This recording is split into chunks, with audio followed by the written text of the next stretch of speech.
Welcome everybody to the second episode of Founder Meets Kota. So this is for all the fellow founders, anyone who's curious on the GTM side. We had a wonderful first episode where we spoke about what Suvikasji called it the heart of sales or the heart of GTM. And there were a number of takeaways and a lot of discussion about it, but I wanted to summarize my three takeaways from the first episode. One of the biggest takeaways was how B2B selling is still selling to a person, and you really need to understand the world in which the buyer lives. I think the second most important takeaway for me was that it's not values that you're looking to sell, or it's not values that you're looking to communicate in your GTM, but rather up leveling that person's status or really talking in terms of emotions for that person. And the third, I think, which stood out in front of the audience as well, was the fact that like sells to like, where you give the example of how SaaS very often sells to SaaS, and that's because there's that connection that can be built, right? Which also I think delineates to the fact that trust is very important, and building trust comes way before you can persuade or sell anything to any person, right? Those were my three key takeaways from the last episode of Heart of Sales or Heart of GTM. So Vikasji, and welcome to the second episode. I'll let you introduce what the second episode is about and take it from there. All right, thank you so much, Sayanta. Love that one. And you raise a very interesting point. Trust is probably the most expensive currency. Trust can move mountains, right? So that is exactly what this is about. Sales can be maligned at times, and we're not trying to defraud anybody. We're just trying to work with people who are busy, who are, challenged, are in pain, and do not have time or the ability to look outside in. And that's where, as B2B sellers, we come in, where we help them understand pains, at times make them aware of the pains even when they are not aware of at times. But anyway, that's a good one. Trust is important. So if the previous podcast was about the heart of the sale, I'll keep everybody guessing as to what's this podcast about. And as I said, I'm not a good talker, so allow me to share my deck so I can talk over it. Give me a moment. Yeah.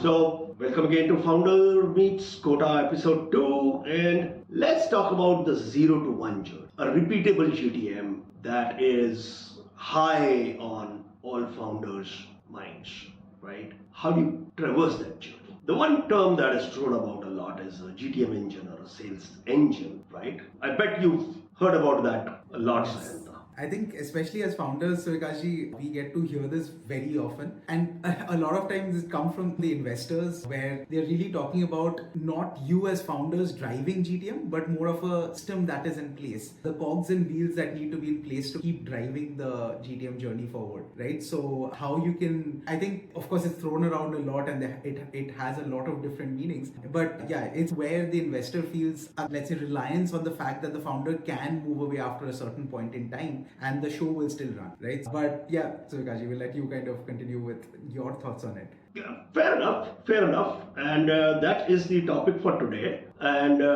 that's why I'm calling it the brain of the sale now. I think a lot of people must have guessed it. What we did last time was we put humans at the other end. Human beings, people like us, people like you and me. And how do we work with people like us, right? This is about orchestrating the entire mechanism, right? The brain of the, and that's why I call it the brain of the sale.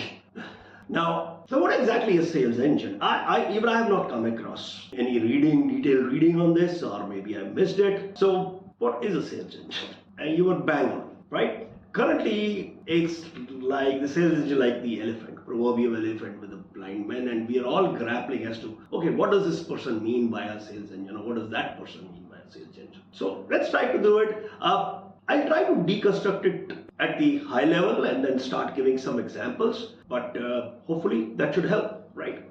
So it cannot be a tactic. First thing first, it cannot be a tactic. It's because ultimately an engine is this engine is supposed to get you a predictable revenue, right? It's a monetization system. This is what's gonna keep the lights on.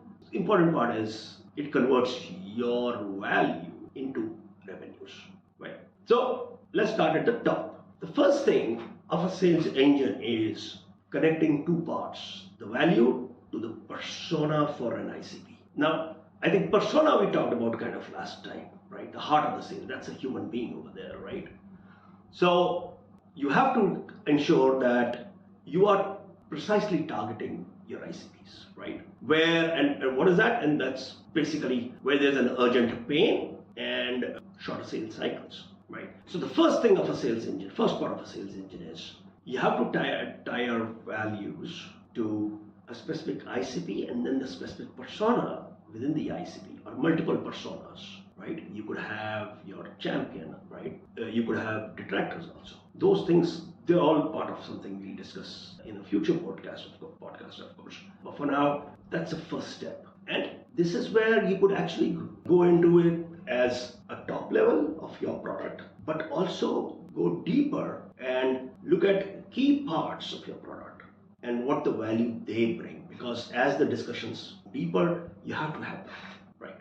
Now, once you have quite a bit of value connected to the persona and ICP's needs and challenges, is what I call as the core content, right? This is the core content of your business where you are clear as to for the persona, for the ICP, for their needs and challenges, what does your entire product and parts of it deliver as value. That becomes your core content, right? Once you have the core content, then you can deliver it across any channels. And this is where marketing and sales completely, in my mind, collapse. There is no separation, right? The value so for Prakash, just one thing I had a clarification to make. When you're talking about core content, so you're basically talking about these are the kind of value propositions that my software or that my B2B business gives, right? And here is my persona or like personas, as you mentioned. So there are different stakeholders and we might be multi-threading there. But is it like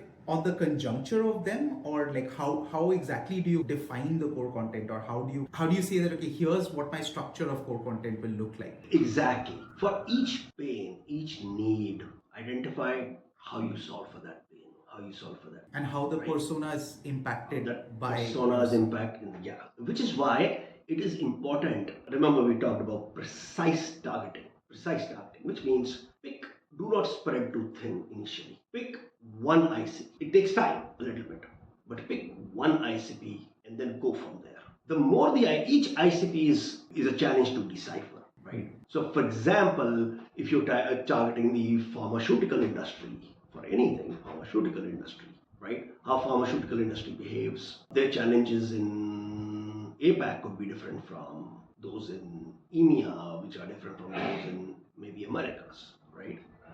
And then for each of these having different personas, you see how it can exponentially complicate things. So in your first few discussions, as you're going through some discussions, you should be able to identify which ICP you are looking at, their needs, challenges, everything, right? You know them really inside out, and thereby you can, for each of the needs, challenges, or desires, aspirations, you can start to match those value propositions of your entire product or parts of your product that get you there, right? And that's your core content. Now this is ready to be sent across any channel. The part that I say is where marketing and sales are not different is sales is somebody talking face to face about these values or about the needs or the challenges. Marketing is the same thing happening digitally. Why should it be different, right? The needs, challenges, problems, aspirations of your persona in an ICP and how your values cater to those don't differ, right? So these channels could be an email. An email, you could take the same value proposition for a need for a particular persona and send an email. You could do it in a LinkedIn. You could do it in a blog post. You could do it in a podcast, right? It's up to you. The tactics could be different. You could pick up some frameworks, PASS, Pain Agitation Solution Framework, while communicating, right? You could use some of the principles we talked about earlier using emotional hooks, and we'll just quickly talk about that, right? So it could be part of the pitch deck, right? So your pitch deck also flows in that manner. And again, how pitch deck should be framed is also a part of one of the future episodes. We'll deconstruct how to go about doing a pitch deck and all this. But the point is, all these channels leverage the content and through the funnel, right? Now, I know this is a little bit high level, but I am just to help explain this I'm picking up a simple example. Okay, let's take an example. Here's an example of an email. I really want everybody to look at the date. So, me and a fellow co-worker started hacking things just like any startup. Early days of the startup, and where this whole concept of what we talked about, the heart of the sale, the brain of the sale, we were not aware of any of those things. We just started getting aware of some kind of an emotional selling and all that, and we started doing hack jobs at it, I would say. Now, this is a funny subject line. We were targeting sales enablement, sales training platform to sales training and enablement leaders. We were a very unknown company at that time, a small unknown company, and we were targeting like massive enterprise leaders. Marine Software was big, right? We targeted Marine, Brocade, and all that. And let's look at the email that we sent. So, what is the subject line? Why a Manchester United fan is best fit for sales enablement? Makes no sense. It's a hack job, right? Because what we did was, oh, he's a person. We started, at that time we had understood, okay, this is about connecting with people, right? How do you connect with people? Okay, let's look at their interest, right? And later on we realized that when we look at their interest, we're talking about Seth Godin's sense of belonging. We're using a sense of belonging. We didn't even know that. We just took it as a hack job. Okay, why is a Manchester United fan best fit for sales enablement? What's important is that not just the subject line, but also the first few lines have to continue the story, right? That's a tactic you have to make sure you do, right? Manchester United, sales enablement, both create champions out of regular players. So we're continuing the story where we're not talking about any feature functionality right now. We're just talking about some emotional, what we thought were emotional outcomes, right? Each goal is strike, and this is a sales pitch, sales value prop has to be careful about. Now, if you look carefully down there, that is the first sense of a use case. I'm sorry, it got cut off. Sales process and new hire training. That was a use case we were targeting through our product. At nowhere in the subject line or in the first few lines can that ever be apparent, right? Could you figure what was coming down the line? It's difficult, right? I mean, for a layman, it's a job. I was actually reading through this, and the reply which you've kept in the middle is also pretty interesting. Yes, and this is what happens when you connect to a person, as a human being, right? Looking at the reply, we really got lucky. Manchester United won that day. So this is an example where you take the value for a persona for an ICP. We were targeting software companies, tech companies, remember, like sales to like, and our ICP, and thereby with like sales to like, our ICP was tech. Now we were targeting middle to large mid-market and large also. We just punching way above our weight at that time. But hey, we got some fantastic responses. Again, we'll be talking about this hack job and things that we've learned over the rest of the years in another episode where we'll deconstruct emails as one of the channels, right? Yeah, I was going to say that, Surekashi, because this seems like a one-off email, right? But it's actually not. Since I've seen this before, I know that I think there were at least 50 or 60 different emails that you had sent on similar lines, and it's not like it's just one of the emails that really worked out, and hence the sales engine part, not just a one-off thing that can work. Yeah, we had a 33% response rate, unheard of in emails. Right. Yeah. And that's where we realized there's a method to this madness, that there's something, we knew we were hitting something, and hence we started going deeper into it, but that's again for a later date. But hopefully, from an engine perspective, you see the beginning of the first few blocks. Of course, as a founder, these things, you have to do it first of all. You cannot just hand it over to somebody. So these are the parts you'll have to experiment as a founder. But coming up with those values for each ICP, each persona in ICP, that is a part. And then reuse that across any channel.